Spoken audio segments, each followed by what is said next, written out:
चलिए जी, good morning. फिर से 10-12 मिनट का ब्रेक हुआ अपना। अब फिर से कंटिन्यू करेंगे। हमने अभी तक क्या क्या पढ़ा? हमने पढ़ा नेगोशिएबल इंस्ट्रूमेंट क्या होता है। तो पता चला नेगोशिएबल इंस्ट्रूमेंट ऐसे इंस्ट्रूमेंट है जो फ्रीली ट्रांसफरेबल है from one person to another person. ठीक है जी। जो ट्रांसफर कर दिए जाते हैं एक पर्सन के द्वारा दूसरे पर्सन को, फ्रीली ट्रांसफरेबल होते हैं। कैसे? बाय मेयर डिलीवरी, ये सीख लिया, या इंडोर्समेंट एंड डिलीवरी, ये सीख लिया। सेक्शन 13 ये कहता है, क्या कहता है जी? हमने ये पढ़ा था सेक्शन 13 के अनुसार कि नेगोशिएबल इंस्ट्रूमेंट में 3 तरीके के इंस्ट्रूमेंट आते हैं जी। कौन कौन से? Bill of exchange, promissory note और चेक। ये रहे, ये तीनों अभी पढ़ेंगे इस लेक्चर में एक साथ। मुश्किल है नहीं, आसान है। और ये तीनों कैसे होते हैं? पेबल आइदर टू ऑर्डर और बियरर। 4 नंबर का क्वेश्चन होता है ऑर्डर और बियरर जो एक साथ आते हैं, और 2-2 नंबर में दोनों अलग अलग पूछे जा सकते हैं। यहां तक कोई डाउट था क्या? ये बता दो एक बार, किसी भी बच्चे का।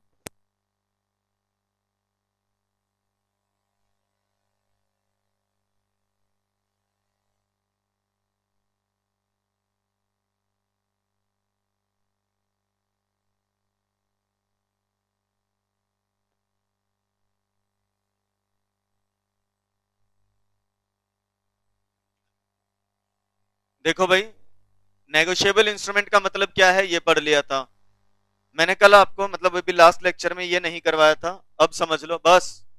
ओए, मुद्दा क्या है? देखो नेगोशिएबल इंस्ट्रूमेंट में क्या क्या आता है? Bill of exchange, promissory note, cheque, payable either to bearer और ऑर्डर, यही होता है। देखो अब क्या लिखा है। It is to be noted that hundis, hundi क्या होती है? 11th class chapter number 1 history of commerce in India, उसमें करवाई गई होंगी। या ये कह करके छोड़ देते हैं कि नहीं है काम की, रहने दो। आई बात समझ? गर्दन मत हिला। रिकॉर्डेड भी पड़ी है, तुम्हें करवाई है मैंने। ठीक है, यकीन ना हो तो इनसे पूछ ले, हमेशा करवाता हूं मैं। लास्ट टॉपिक होता है, याद भी दिला दो, दर्शनी हुंडी। नहीं याद आया? धनी जोक हुंडी, मियादी हुंडी, जोखमी हुंडी। आ रहा है याद अब? हाँ, ठीक है जी। अगर किसी को लगे पढ़नी है तो मेरी 5 साल पुरानी यूट्यूब पे क्लास पढ़ी, आप देख सकते हैं। लाइक शेयर सब्सक्राइब कर दीजिएगा। हुंडी क्या होती है? ऐसे समझ लो जैसे आज के समय में चेक चलते हैं, वैसे ही हुंडी होती थी। धनी जोग हुंडी, फरमान जोग हुंडी, मियदती हुंडी, मियादी हुंडी। ऐसे हुंडी कुछ भी नहीं, एक रिसीट होती थी। जैसे फॉर एग्जांपल ये रिसीट है, इसमें मैं बस ये लिख दूं कि इतने रुपए इस पर्सन को दे देना, ये मैं कह रहा हूं। हुंडी बुलाते थे ट्रेडिशनल लैंग्वेज में। यहाँ पे क्या लिखा है? यहाँ पे आपको बताना चाह रहे हैं, कहते हैं जैसे हुंडी हो गई, ट्रेजरी बिल हो गए, बियरर डिवेंचर्स हो गए। ट्रेजरी बिल क्या होता है? Class 12 chapter number 10 financial market, जिसमें मनी मार्केट इंस्ट्रूमेंट आते हैं। सबसे पहले ट्रेजरी बिल या जीरो कूपन बॉन्ड ही पढ़ाते थे। गवर्नमेंट इशू करती, आरबीआई इशू करता है गवर्नमेंट के बिहाफ पे। ठीक है जी, ऐसे। तीसरा बियरर डिवेंचर, जिस डिवेंचर पे कोई नाम नहीं होता। एक होता है रजिस्टर्ड डिवेंचर, पढ़ा होगा, जिसमें प्रॉपर नाम होता है कंपनी के रिकॉर्ड्स में। एक होते हैं बियरर डिवेंचर्स, जिसमें क्या होता है जी? किसी का नाम नहीं होता। उसके बाद क्या लिखा है, पढ़ के देखो एक बार। ठीक है, आप उसी से बात हुई है क्या? फिर क्या होता है? Railway receipts. रेलवे रिसिट्स क्या होते हैं? जब सामान लोड किया जाता है तो उसकी रसीद हो गई। डिलीवरी ऑर्डर्स हो गए। बिल ऑफ लेडिंग, जब जहाज में सामान लोड होता है। अलग अलग बता रहे हैं, कह रहे हैं आप इनको भी मान सकते, ये नेगोशिएबल इंस्ट्रूमेंट है। अगर आप कस्टम्स की बात करोगे, ट्रेड यूसेज की बात करोगे, तो एक्ट तो 3 ही बता रहे हैं। नेगोशिएबल इंस्ट्रूमेंट एक्ट ने तो 3 ही बताए। कौन कौन से? Bill of exchange, promissory note और चेक। लेकिन कह रहे इसके अलावा ये जितने भी है ना, ये भी नेगोशिएबल इंस्ट्रूमेंट ही है। क्यों है? अब खुद बता दो। रेलवे में सामान लोड करवाओ, सामान लोड हो गया, पर्ची जिसको दे दोगे वो सामान उतरवा लेगा। बिल ऑफ लेडिंग में क्या होता है? सामान लोड करवाया, अगले के पास, याद होगा 3 सेट बनते हैं, ऐसा कहीं पढ़ा हो आपने? इंपोर्ट एक्सपोर्ट का प्रोसीजर जब पढ़ा था 11th क्लास में। ठीक है जी, चैप्टर नंबर 10 होता है लास्ट। 9th इंटरनल ट्रेड था कि सामान लोड होता है, 3 सेट बनते हैं। एक कप्तान के पास रहता है जहाज के, कि उसके जहाज पे सामान क्या है, एक जिसने भेजा है, एक जिसको मिल रहा है। इस तरीके से नहीं भी पढ़ा था, ऐसे समझ लो, वो भी ऐसे ट्रांसफर हो जाते हैं। कह रहे ये सारे भी कहीं ना कहीं नेगोशिएबल इंस्ट्रूमेंट है, कोई दिक्कत नहीं है, इनको भी मान सकते हैं। लेकिन एक्ट 3 पे ही अप्लाई होता है। लीगली अगर आप एक्ट को अप्लाई करने जाओगे तो वो तीन ही है। कौन कौन से? Bill of exchange, promissory note और चेक। अब तीनों पढ़ा रहा हूं एक एक करके। गुड़िया जाग जाओ, आ जाओ। सबसे पहला प्रोमिसरी नोट पढ़ेंगे। अब नियत से सुन लेना, एक नियत से कर लोगे, बाकी दो अपने आप हो जाएंगे, बिल्कुल भी मुश्किल नहीं लगेंगे। 6 और 7 नंबर का क्वेश्चन। कितने बच्चों ने कभी स्कूल में ऐसा किया है, madam madam sir sir test में ना कोई 10 इंपॉर्टेंट क्वेश्चन बता दो जिनमें से कोई 5 आएंगे, या 15 बता दो जिनमें से कोई आएंगे, ताकि हम ये तैयार कराएं। कभी हुआ है किसी की जिंदगी में ऐसा? कभी टीचर ने टिक करवा दिया हो, ये 15 टिक कर लो? हुआ है क्या? हुआ है ना? ये वही चैप्टर है। मैं बता रहा हूं, सामने से बोल के बता रहा हूं, जो पेपर में आएंगे वो इंपॉर्टेंट क्वेश्चन, और उन्हीं में से दो आएंगे पक्का पक्का। पहला, what do you mean by negotiable instrument and its features? लिखो मत चाहे, आपको अपने आप याद हो जाएंगे। दूसरा, promissory note and its features. तीसरा, bill of exchange and its features. चौथा, चेक एंड इट्स फीचर्स। पांचवा, बियरर ऑर्डर पूछ सकते हैं, इनलैंड फॉरेन पूछ सकते हैं, इनकोइट एम्बिगस पूछ सकते हैं। और सर और एक आ सकता है, डिसऑनर क्या होता है, डिलीवरी क्या होता है, और कंपनसेशन। देख लो कितने हैं, 1 2 3 4 5 6 7 8 9 10। इनमें से एक से भी बाहर आ जाए तो बता देना। सिर्फ और सिर्फ यही आएंगे, इनके अलावा और कुछ भी नहीं आएगा, एक भी अलग नहीं आएगा। यस, ये आएंगे सारे। हाँ जी, हाँ तो ऑब्वियसली पूरा चैप्टर है। क्या जी? हाँ, वेरी गुड केडी, ठीक है जी। हाँ तो हम क्या है बेटा, नियत से रहो बस, ज्यादा साथ नहीं बचा अपना। नेगोशिएबल इंस्ट्रूमेंट ऐसे 2 संडे में करवा दूंगा, आधा आज हो जाएगा, आधा अगली बार करवा दूंगा। क्या बचा है? कॉन्ट्रैक्ट की 5 यूनिट और सेल्स। 1 सवा महीने का साथ बचा अपना बस। ऐसे दिल से और नियत से पढ़ लो, फिर मैं क्या, फिर तुम पास करके आगे चले जाओगे। इंटर में मैं नहीं करवा रहा अभी, सीए गौरव बंसल सर है। क्यों, क्या? मेरे को आता ही नहीं, मैं कैसे पढ़ा दूं? आता नहीं मेरे को, पढ़ ले, ठीक है जी। प्रोमिसरी नोट नियत से पढ़ लो। देखो मैंने आपको क्या कहा था, नेगोशिएबल है और फर्स्ट चैप्टर है, पहला और आखिरी, अपने आप हो जाएगा, टेंशन लेने की जरूरत नहीं है। अब तुम घर जाके ना भी पढ़ोगे तो भी कंप्लीट है। बस करना क्या है, आज मत पढ़ो, चाहे एक बार 3 दिन बाद और फिर 3 दिन बाद रिवाइज कर लेना। और कोई जल्दी नहीं आपको कि इस संडे को करवा दिया, अगले संडे को देखेंगे। आपसे पूरा फीडबैक लूंगा पहले, Monday Tuesday Wednesday Thursday Friday Saturday. घर जाकर के थोड़ा थोड़ा भी पढ़ोगे अपने आप से। मान लो आज नहीं पढ़ रहा, आपको लग रहा है जी 3 घंटे क्लास लगा ली, कल क्या करना, सिर्फ ये पढ़ लेना, नेगोशिएबल इंस्ट्रूमेंट और फीचर। मंगलवार को ऑर्डर बियरर पढ़ लेना, बुधवार को सिर्फ प्रोमिसरी नोट, वीरवार को सिर्फ बिल ऑफ एक्सचेंज, शुक्रवार को सिर्फ चेक, शनिवार को मत पढ़ना। चाहे कहोगे तो अगले संडे को फिर ऐसे क्लास ले लूंगा, खिंच जाएगा चैप्टर, वरना एक संडे छोड़ के अगले संडे लगा लेंगे, या कभी वीकडे में देख लेंगे। इन चैप्टर की भड़क मत लेना। फर्स्ट चैप्टर में से 6 और 7 नंबर, और लास्ट चैप्टर में से 14 नंबर, 21 नंबर पक्के हैं तुम्हारे। और वो तुम कहते ही हो हमने पार्टनरशिप एलएलपी कंपनी तो कर ही दिया पैक, नहीं किया तो वो कर लेना भाई, मैं तो स्पष्ट बता रहा हूं। सिलेबस काफी बड़ा है, काफी वाइड है, लेकिन जो बच्चा नियत से पढ़ेगा उसे छोटा सा लगेगा सिलेबस। किसी दिन हम डिस्कस करेंगे एक बार रिवीजन टाइप से कि लाइक पार्टनरशिप में क्या होता है। जैसे आपने फास्ट ट्रैक लेक्चर लगाया होगा 3 घंटे का, उससे भी तेज ना, पर कभी डिस्कस करके देखेंगे कि हमारा सिलेबस है क्या। मैं जब सिलेबस शुरू करवाता हूँ ना, मैं साफ स्पष्ट कहता हूँ बच्चे को कि भाई तुम अगर नियत से पढ़ोगे ना, तुम्हारे अंदर इतना कॉन्फिडेंस होगा कि तुम खड़े होकर पूरा पार्टनरशिप ऐसे सुना दो कि ये होता है। आज तुम पढ़ के नहीं आए, लेकिन इतना आपको पता है कि फर्स्ट चैप्टर में मेरे को जो हमने पहला पढ़ा था, चैप्टर नंबर 4 पार्टनरशिप, यूनिट 1 में क्या है, नहीं रिवाइज करके आए, लेकिन आप तुरंत बता सकते हो सबसे पहले क्या आता है, पार्टनरशिप, फिर क्या आता है उसके, ठीक है जी, पांचों एसेंशियल एलिमेंट्स कह लो, फीचर्स कह लो, और क्या है उस चैप्टर में, ठीक है जी, ट्रू टेस्ट ऑफ पार्टनरशिप बता दो, फिर टाइप्स ऑफ पार्टनरशिप बता दो, और क्या है, ठीक है जी, काइंड्स हो के, और फिर डिफरेंसेस है, होगी फर्स्ट यूनिट। तो नियत से अगर पढ़ोगे, अब एलएलपी है, अपने को पता है एलएलपी में सबसे पहले एलएलपी का मतलब आता है, एडवांटेज आते हैं, फिर फीचर्स हैं कितने, 16, और क्या है 11 से 17, और 2-3 डिफरेंस है बस। तो नियत से और फोकस से करोगे ना, काम इतना आसान है, एक दिन में बैठ के दो दो चैप्टर रिवाइज मार दोगे। आपको ये बोला जाए सुबह से शाम तक कुछ नहीं करना, सिर्फ पार्टनरशिप और एलएलपी रिवाइज करना है, आप बहुत तसल्ली से कर सकते हो। दूसरे दिन आपको बोला जाए आपको कुछ भी नहीं करना, सिर्फ कंपनी रिवाइज करना है, आप आराम से कर सकते हो। और ऐसे ही एक दिन आएगा जब आप एक दिन में फर्स्ट और लास्ट, पहला चैप्टर सोर्सेज वाला, काइंड्स ऑफ लॉ वाला, और ये लास्ट एनआई, ये दोनों एक दिन में रिवाइज कर सकते हो।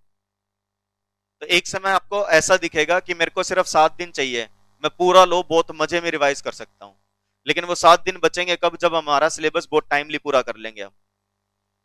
ठीक है, और वही हम कर रहे हैं। अब आप फोकस बनाओ और आप ये देखो ये 6-6, 7-7 नंबर के 3 क्वेश्चन कैसे होते हैं, और 90% चांसेस रहते हैं इनमें से एक पूछते ही पूछते हैं। 10% चांसेस है कि इन 3 को छोड़ के फिर अगर ये 3 आए तो बाकी चैप्टर में से पक्का पक्का आएगा। क्या है प्रोमिसरी नोट? सबसे पहले मेरी बात समझ लो, प्रोमिसरी नोट एक नेगोशिएबल इंस्ट्रूमेंट है। याद है 11th क्लास में शुरुआत में ये सिखाते हैं, हर इंसान कुछ ना कुछ करने में बिजी है, कोई पढ़ा रहा है, कोई पढ़ रहा है, कोई खाना बना रहा है, कोई खा रहा है। आई बात समझ में? ऐसा ही होता है, कोई डांस कर रहा है, कोई गाना गा रहा है, आई बात समझ में, कोई सेलिब्रेट कर रहा है ना? तो सिंपल सी बात है, सिंपल सी बात है, ये आपको पढ़ाते फिर कहते हैं एक होती है इकोनॉमिक और एक होती है नॉन इकोनॉमिक। और आपको पता है इकोनॉमिक कितने तरीके की? 3, बिजनेस, प्रोफेशन, एम्प्लॉयमेंट। बिजनेस की डेफिनेशन कैसे शुरू होती है? Business is an economic activity, profession is a such economic activity, employment is an economic activity in which a person works for another person. तो चाहे प्रोमिसरी नोट पढ़ो, चाहे bill of exchange पढ़ो, चाहे चेक पढ़ो, शुरुआत कैसे होगी? It is an instrument. कौन सा? Negotiable instrument. प्रोमिसरी नोट है तो नेगोशिएबल ही। अब नेगोशिएबल इंस्ट्रूमेंट है तो ये वाले फीचर मिलेंगे या नहीं मिलेंगे, आप खुद बता दो। क्या राइटिंग में होना चाहिए या नहीं होना चाहिए? साइन होना चाहिए या नहीं होना चाहिए? Transferable from one person to another person होगा या नहीं होगा? सर्टेन डेट होगी या नहीं होगी? सर्टेन टाइम होगा या नहीं होगा? सर्टेन पर्सन होगा या नहीं होगा? सर्टेन अमाउंट होगी या नहीं होगी? होगी होगी। तो फिर प्रोमिसरी नोट में ऐसा क्या है? सिर्फ एक वर्ड है, ये unconditional undertaking, promise to pay. Promissory note according to section 4 of NI act 1881, according to section 4, क्या तुम 3 सेक्शन याद कर सकते हो? ये वाले 4, 5, 6 कर सकते हो क्या? याद हो गए 3 सेक्शन? कौन कौन से? सबसे पहले प्रोमिसरी नोट, फिर तुम तो प्रो हो बेटा, हो गए याद? आई बात समझ में? कौन है चीता? तू चीता है? उद बिलाओ। ठीक है जी। Promissory note, bill of exchange और चेक, कितने हैं जी? 3। पहला प्रोमिसरी नोट, दूसरा बिल ऑफ एक्सचेंज, तीसरा चेक। ऑर्डर बियरर या ये कह लो डेफिनेशन किसमें है? सेक्शन 13 में। और इसके कौन से? 4, 5, 6 हो गए याद? लिखाना पेपर में, इंपैक्ट पड़ता है। बच्चे पूछते हैं सेक्शन लिखने जरूरी है क्या? ना, कोई जरूरी नहीं होता। नंबर कटते हैं क्या? ना, ऐसा नहीं है कि नंबर कट जाएंगे। लिखने के मिलते हैं क्या? मिल सकते हैं अच्छे। तो सर ऐसा क्या हो जाता है सेक्शन लिखने से? मेरे से पूछते हैं, बच्चे पूछ भी रहे थे कि क्या हो जाएगा। मैं देखो सिंपल सी बात है भाई, आज मैं गुड़िया को धमकी देता हूं, गुड़िया मैं तेरे को जान से मार दूंगा, मैं तेरे को छोड़ूंगा नहीं, जान से मार दूंगा मैं तेरे को, गला काट दूंगा मैं तेरे। लेट्स इमेजिन इसकी जगह तलवार हो तो मैं तेरे को जान से मार दूंगा, छोड़ूंगा नहीं। शब्द सेम है, इंपैक्ट किसका ज्यादा पड़ेगा? इसका या तलवार का? तलवार का भाई। तो वही कहानी है, शब्दों में आंसर पूरा लिखाओ विदाउट सेक्शन, और तलवार विद सेक्शन। आ जा, आ रही है बात समझ में? ये फर्क होता है, इंपैक्ट अच्छा बढ़ता है कि बच्चा डेडिकेटेड है शुरू से ही। लेकिन गलत नहीं कि पकड़ रखी है छड़ी और कह रहा है तलवार से मैं तेरा सर काट दूंगा, फिर बेइज्जती वाली बात है। लिख के भी आए लेकिन गलत लिख के आए, तो गलत नहीं लिखना।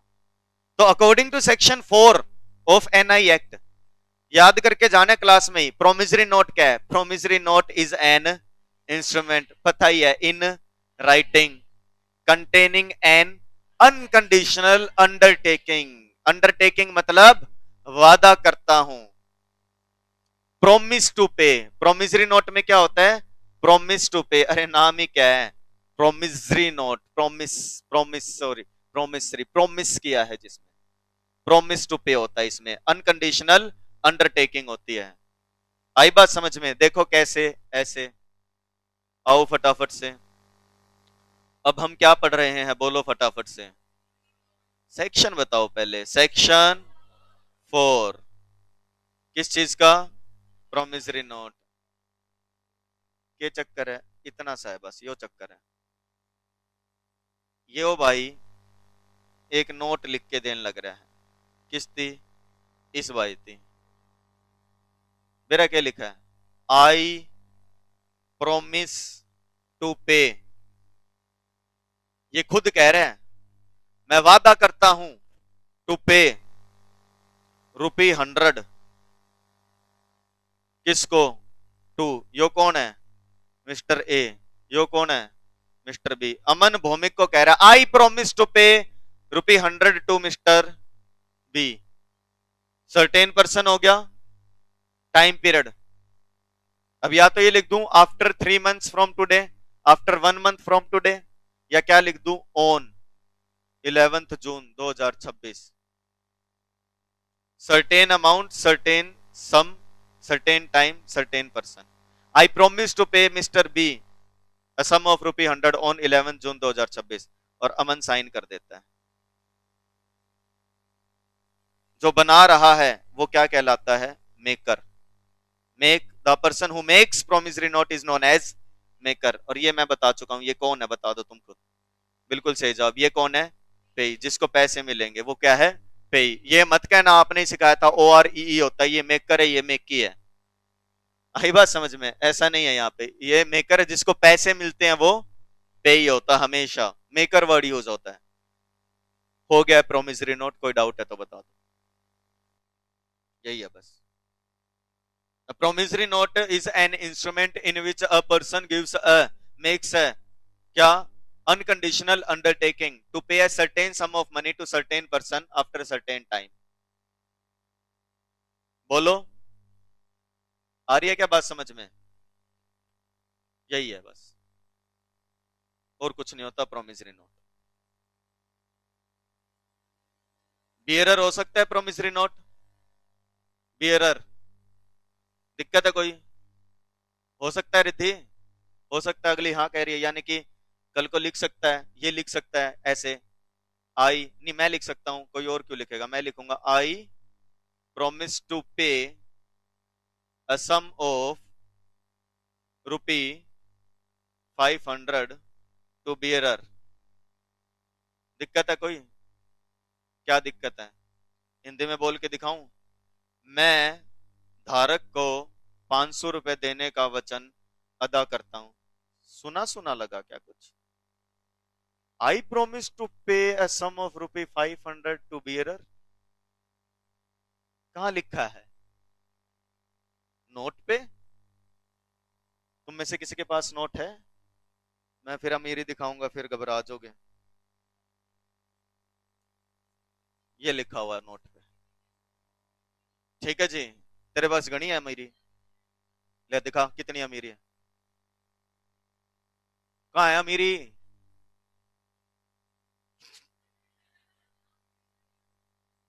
सौ है तेरे पास, ला दे, 250 के बनाऊंगा। अरे अभी बना दूंगा।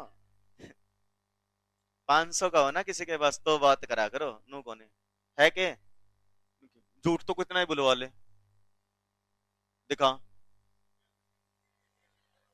लाइयो। अरे चेक करूंगा ना उस पे क्या लिखा है, घबरा क्यों रहा है, मतलब इतना ट्रस्ट नहीं, मैं 500 का नोट लेके भाग जाऊंगा, बीच लेक्चर में नौकरी छोड़ दूंगा मैं ₹500 के लिए। दो दे दिए, लो भाई, 250 बांटू के, देख लो भाई, इस पे लिखा है I promise to pay the bearer the sum of ₹500 लिखा होता है। तेरे पास भी है क्या?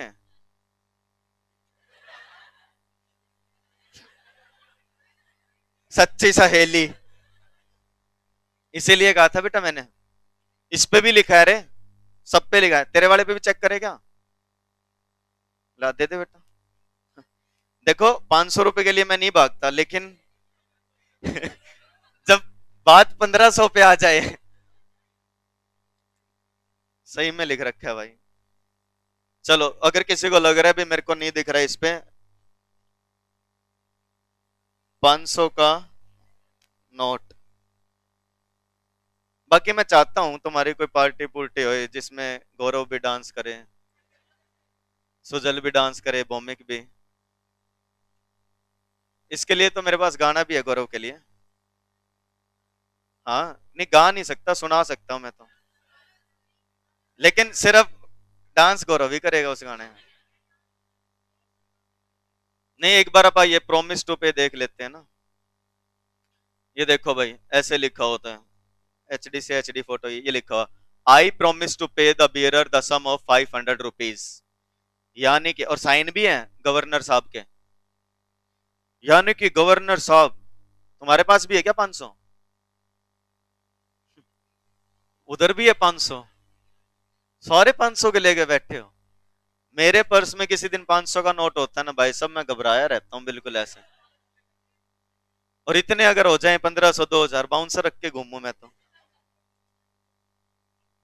चलो कोई बात नहीं, तो दे दूंगा मैं कि बाजू हूं, एग्जाम्पल तो पूरा होने दो। ये देखो जी यहां लिखा है I promise to pay the bearer the sum of 500 rupees. यानी कि ये प्रोमिसरी नोट बना रहे हैं। बोलो हाँ या ना? हाँ भाई, क्या है ये? कागज का टुकड़ा है ये। हाँ, क्या फर्क है इन तीन में और इनमें? कोई फर्क नहीं है। ये भी कागज का टुकड़ा। लो मैं लिख देता हूं इस पे, ये लो मैं लिखता हूं तुम्हारे सामने, आई प्रोमिस टू पे,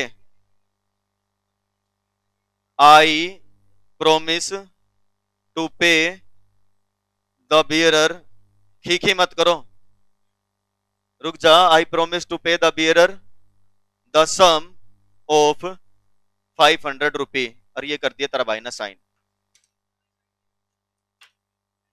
तो गवर्नर लाग जूंगा बस, गवर्नर लगना ही तो बाकी है, और क्या है? क्या? वो तो डिजाइन है। हाँ ये तो डिजाइन है बस, क्या दिखता है ऐसे? दिखता है ऐसे। एक बात बता देता हूं बेटा, मन का वहम निकाल देना। आरबीआई के गवर्नर ये साइन करके ये गारंटी दे रहे हैं कि कुछ हो ना हो, कोई हो ना हो, हम बैठे हैं, इसके बदले में 500 रुपए देंगे आपको। और किसी को ये लग रहा हो ना सर क्या बकवास कर रहे हो, कैसे क्या, जब करेंसी बंद हुई थी क्यों भागे थे फिर सारे बैंकों की तरफ? किसने दिए थे तुम्हारे नोट बदल के, तुम्हें पैसे किसने दिए? बैंक ने। बैंक ने किसके बिहाफ पे दिए?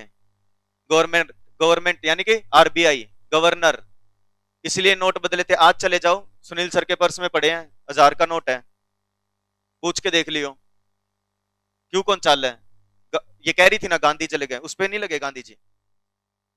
वो क्या? हाँ तो बंद किसने किए? आरबीआई ने।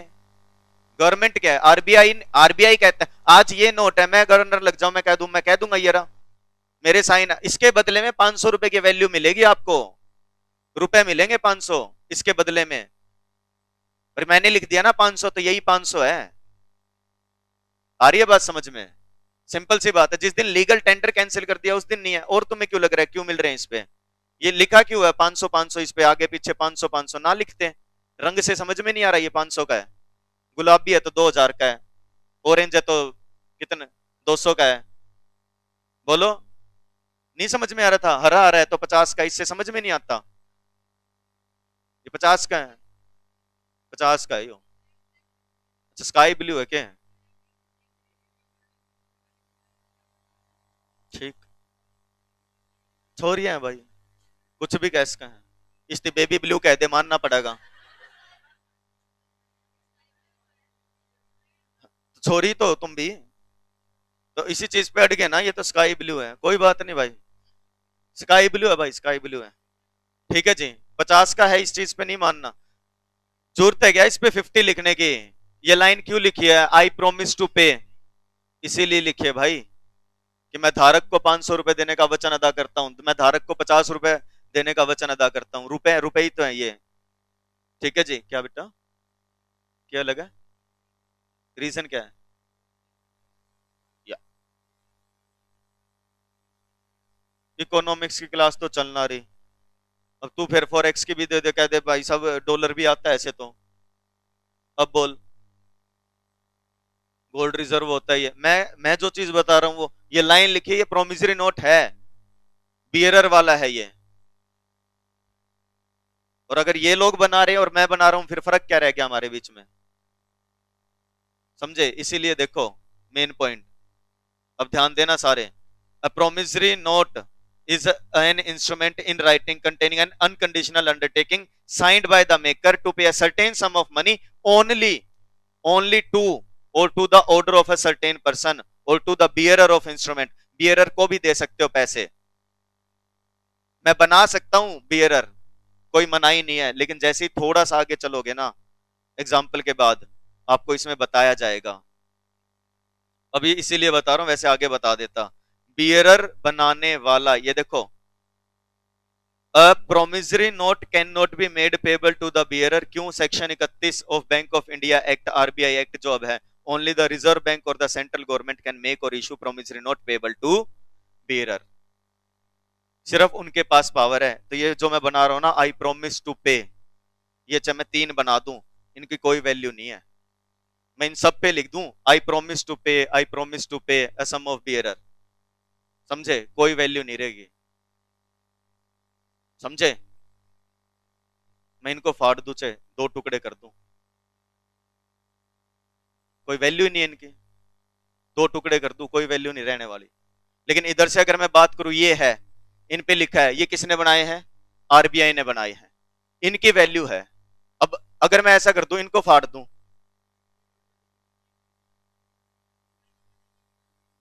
ठीक है जी, इनको फाड़ दिया, इनके वैल्यू नहीं है, लेकिन इनको अगर 2 टुकड़े कर दूंगा ना, तो ऐसा नहीं है कि ये 250 क्या हुआ, दिल बीच में आ गया था तेरा, घबरा गया सुजल तो।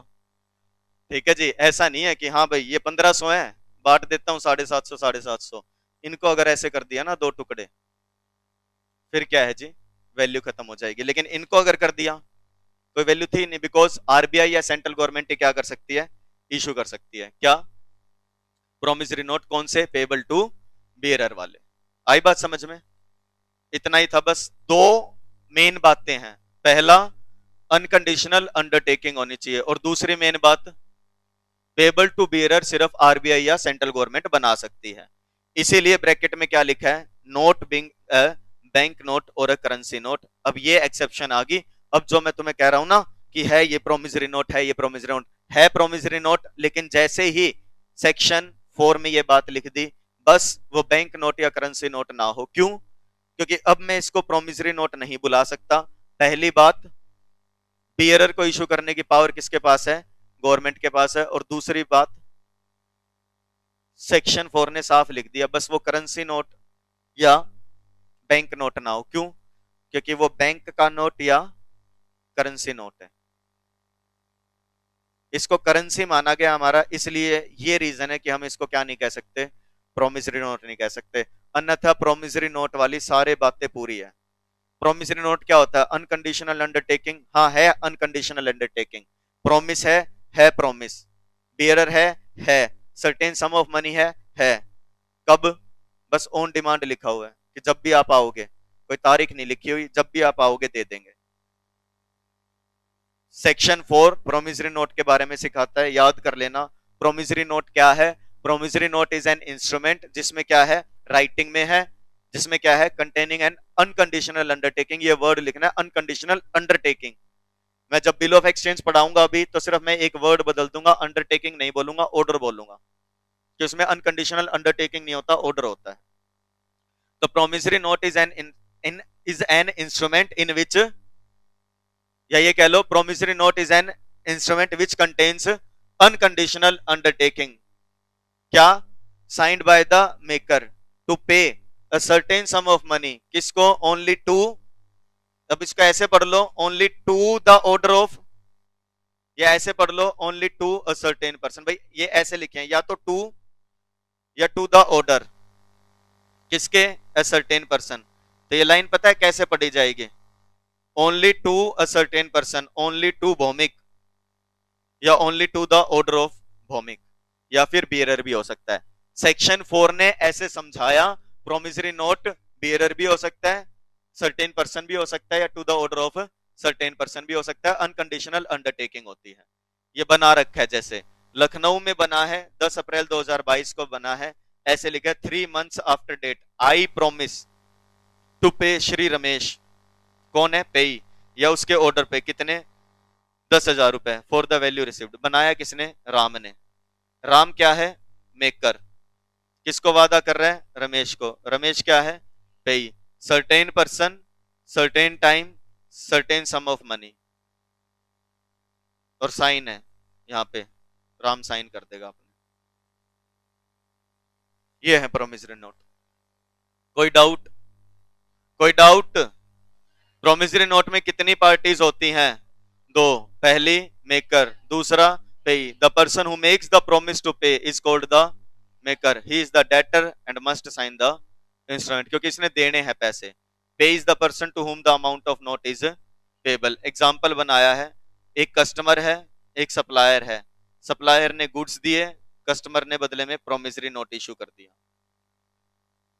बनाने वाला मेकर है या कह लो डेटर है, जिसको मिला है वो क्या है जी, क्रेडिटर है या पेई है। सर ये ड्रोवर ड्रॉई क्या लिखा अभी बता दूंगा। ये डन। प्रोमिसरी नोट के फीचर्स क्या होते हैं, आइए देखते हैं। Essential characteristics of a promissory note. पहला, it must be in writing. मैं सुजल को प्रोमिसरी नोट दूं तो राइटिंग में होना चाहिए। सिर्फ बोल के वादा करना कभी भी प्रोमिसरी नोट नहीं होता। नोट है तो नोट तो रिटर्न में ही होते हैं भाई, कोई वॉइस नोट थोड़ी है, रिटर्न में होना चाहिए। ओके। दूसरा, there must be an express promise to पे।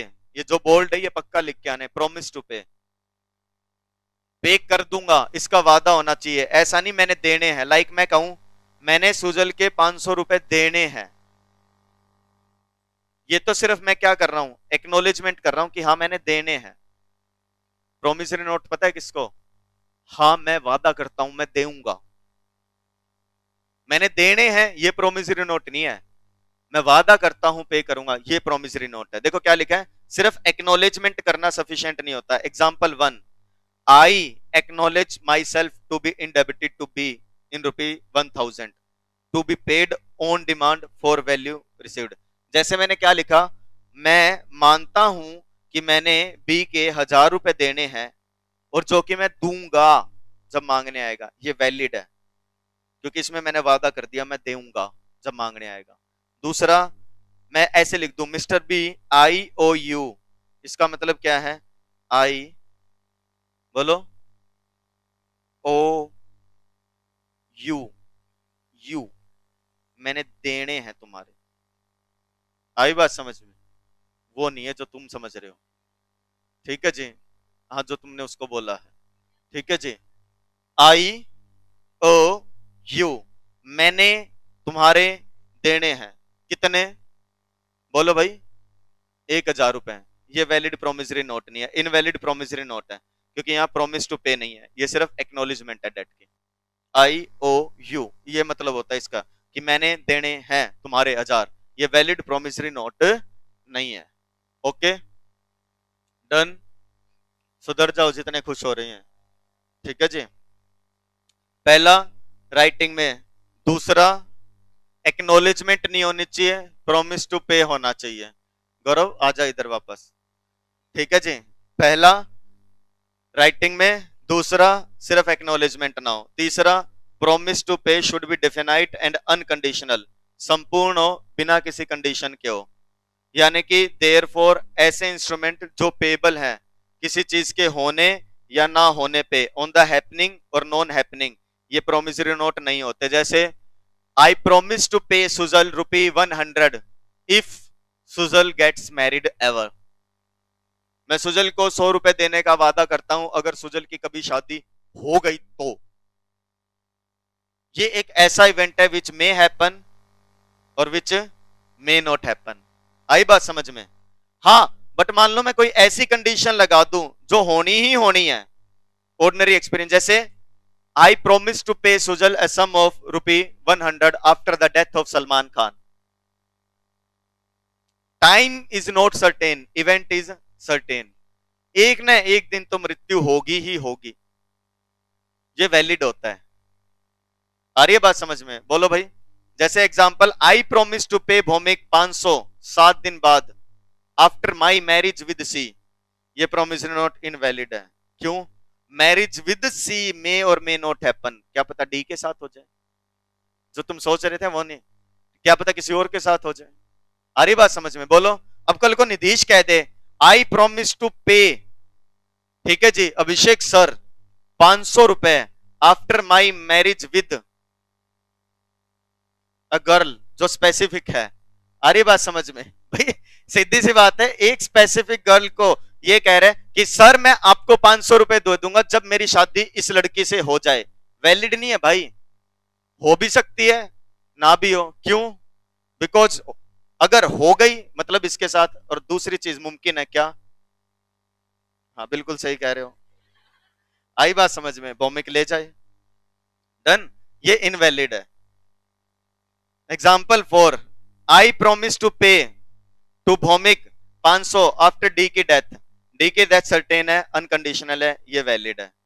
मैं कहता हूं आई प्रोमिस टू पे 500 डी के मरने पे बशर्ते डी उतने पैसे छोड़ जाए, इनवैलिड प्रोमिसरी नोट है। क्यों? क्योंकि ये डिपेंड करता है किस पे? बोलो भाई। डी इतने पैसे छोड़ जाए, क्या पता छोड़ के जाए, क्या पता ना छोड़ के जाए। डन? क्या बेटा? हाँ तो दे दूंगा बेटा, भाग थोड़ी रहा हूं ना बेटा, कुछ नहीं, मेरे को पता है तेरी मेहनत की कमाई है बेटा, ट्रेन में गई, ठीक है, सुजल ने डपली बजाई है, तूने गाना गाया है, ठीक है। A promissory note must be signed by the maker, otherwise incomplete होता है, ineffective. Promise to pay money only. Bill सुनो, मान लो मैं कहूं I promise to pay, ठीक है जी, Sujal ₹500 and to deliver to him my black horse on 1st January. It is not valid promissory note. पहले भी बताया था भाई, इसके ससुर वादा करते इसको कि सुजल को 2 भैंस 4 भेड़ बकरी दी जाए, वैलिड नहीं होता है ना।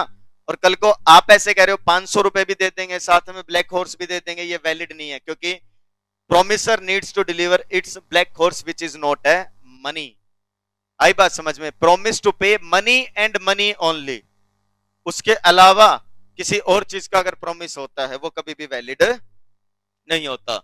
And promise to pay certain some, money भी फिक्स होनी चाहिए। जैसे मैं ऐसे बोलूं सुजल को, सुजल भाई आई प्रोमिस टू पे ₹500 एंड ऑल अदर सम, जो भी मैंने तेरे देने हैं, इनवैलिड है क्योंकि amount is not certain. But some time language ऐसी होती है जिससे अमाउंट आप सर्टेन कर सकते हो, वो प्रोमिसरी नोट वैलिड होते हैं। जैसे I promise to pay Sujal 500 along with simple interest at the rate of 12% per annum, ये बिल्कुल सही है। क्यों? क्योंकि 12% तो कैलकुलेट कर ही सकते हो, इतना मैथमेटिक्स तो आता ही होगा सबको। फिर वही बात, टाइम नहीं लिखा सुजल भाई, हर एग्जाम्पल सिर्फ उस पॉइंट के हिसाब से होता है। काश तुम दोनों ये बात समझ पाओ, ठीक है। हर रोज मेरे को ये बताना पड़ता है, एग्जाम्पल सिर्फ उस पॉइंट के हिसाब से होता है। हाँ ततैया, किसको बेटा? कितने ड्यू हैं, किस समय तक, उस तारीख तक तो और लेन देन हो जाएगा, ये चीजें जिस समय बन रहा है उस समय पता होना चाहिए भाई। देख ये लाइन लिख रहा हूं, तो बता सकता है नहीं बता सकता? 500 पे 12% कितना है बता? ₹60 बता दिया ना, ये बता।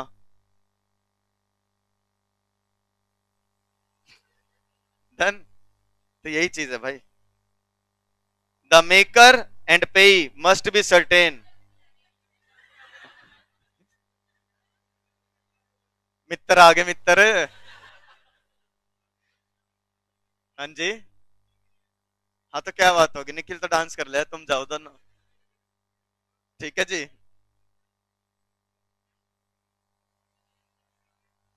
देख तुरंत बता रही है, पीछे आए हैं पीछे, जा पूजा, ब्रेक दोगे? तो गौरव तो बाद में जाएगा पैसे कलेक्ट करने। अरे हाँ, गौरव का गाना भी तो बताना था। अभी बता रहा हूँ, मेरे को याद आ गया। अरे ये पूरा करवा दो। अच्छा। क्या? सच में जाना है? क्यों बेटा? अच्छा। मेकर और पेई क्या होने चाहिए? Certain, definite and different person. See, मान लो निधीश एक प्रोमिसरी नोट बनाता है, क्या? I Nidhish Goyal promise to pay a sum of ₹1000 on 11 June to Nidhish Goyal. Nidhish Goyal promissory note बना रहा है निधीश गोयल के लिए ही। दोनों सर्टेन है या नहीं है? है।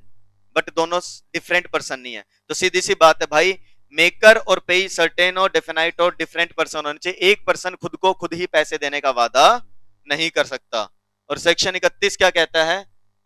आरबीआई और सेंट्रल गवर्नमेंट, इनके पास ही क्या है? पावर है सिर्फ बियरर को बनाने वाले, यानी कि बियरर को पे करने वाला प्रोमिसरी नोट आप नहीं बना सकते। I promise to pay as bearer, ये चीज अलाउड नहीं है। And promissory note must be properly stamped in accordance with the provision of Indian stamp act.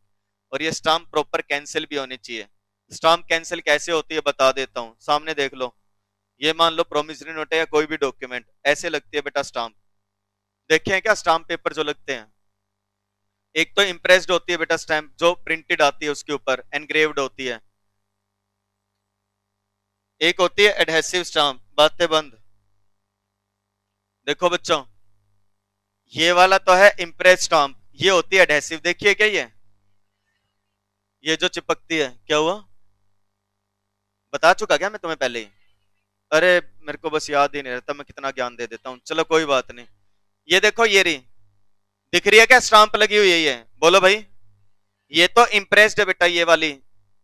और ये देखो, ये जैसे चिपकाते हैं, ये एनग्रेव्ड होती है, सॉरी ये एडहेसिव होती है। अब इसको कैंसिल कैसे करना होता है बता रहा हूं आज। ये स्टाम्प बेटा जैसे मान लो ये चिपक गई, ये ऐसे कैंसिल होती है, तो डबल क्रॉस लगा दो या ऐसे साइन कर दो। कभी करवाए क्या साइन?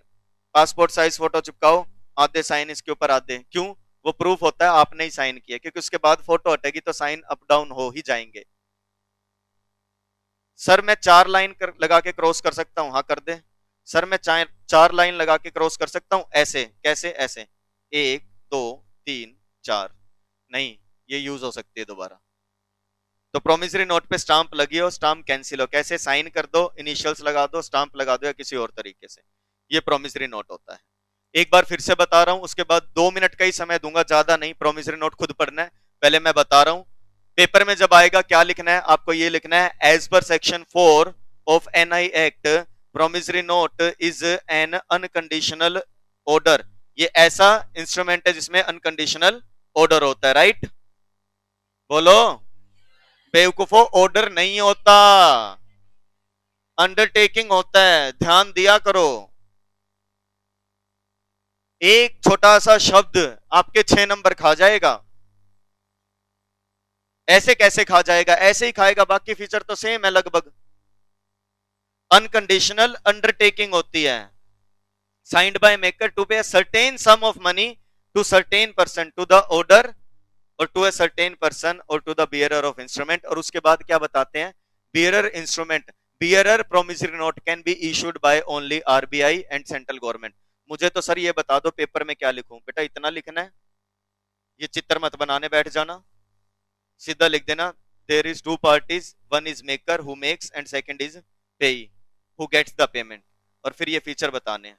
एग्जाम्पल लिखने जरूरी नहीं है, इन राइटिंग होता है, एक्सप्रेस प्रोमिस टू पे होता है, ठीक है जी। टाइम सर्टेन होना चाहिए,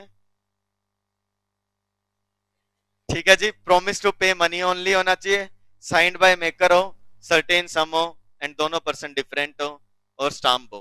ओके डन। कोई भी डाउट है किसी भी बच्चे का पूछ लो। सिर्फ पहले में ही टाइम लगता है, क्योंकि दूसरा 5 मिनट में हो जाएगा, 5 मिनट भी नहीं लगने, ज्यादा से ज्यादा 20 1 मिनट और लगेंगे, अब दोनों टॉपिक पूरे हो जाएंगे। मेरे को यूं लग रहा है गौरव समझ गया होगा। कौन सा? अरे यही है गाने का नाम। बस इसमें एक वर्ड और ऐड हो जाता है। इसने शूटिंग की थी बचपन में उस गाने में, इसी ने रोल किया है, समझ गए? ये समझ गए? कसम से, आज से 5 साल पहले जब ये गाना आया था, अरे भाई वो कॉपीराइट आ जाएगा वीडियो पे।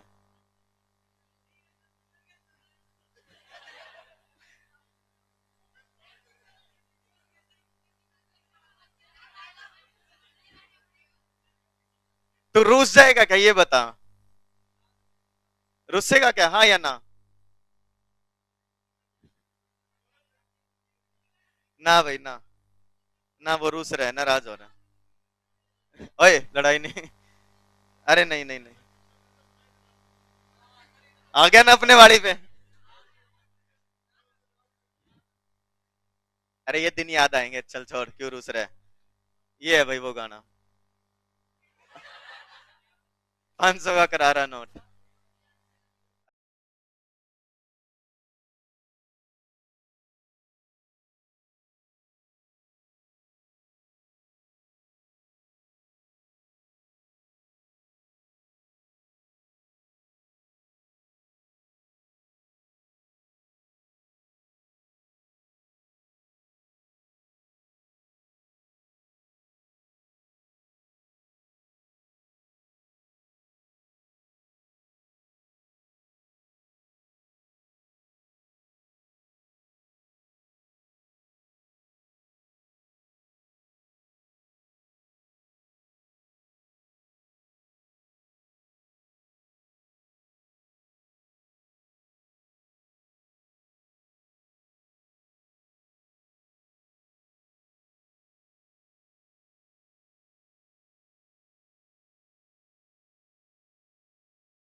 हो गया प्रोमिसरी नोट? प्रोमिसरी नोट भाई, अब ये जिसके थे देखो, इनके बनते हैं ये दे। ले दिया तू गौरव ने, ऐसे दिया गौरव को, ले